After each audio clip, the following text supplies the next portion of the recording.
Dampak pandemi COVID-19 banyak masyarakat yang melakukan kegiatan di rumah saja. Selain digunakan untuk waktu bersama keluarga, banyak masyarakat yang mengembangkan kembali hobinya dari bersepeda sampai memelihara ikan cupang. Kembali trennya ikan cupang memberikan dampak positif. Pasalnya selain untuk dipelihara dan dinikmati keindahannya, ikan air tawar tersebut sekarang banyak dijual belikan untuk meraup keuntungan bagi yang membudidayakan ikan tersebut.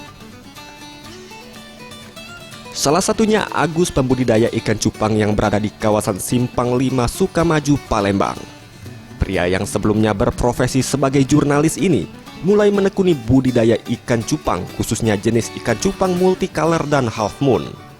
Selain tidak memerlukan lahan yang luas, budidaya ikan cupang juga terbilang mudah dan cepat sehingga dapat dilakukan di rumah.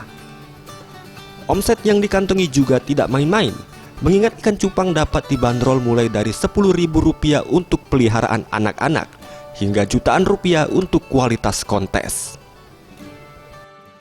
Menjanjikan ini Pak ya? Kalau ikan cupang ini tergantung ya Mas ya, tergantung dari bibit yang berkualitas, insya Allah akan menjanjikan. Dan alhamdulillah saya sampai sekarang bisa menamatkan anak saya sampai.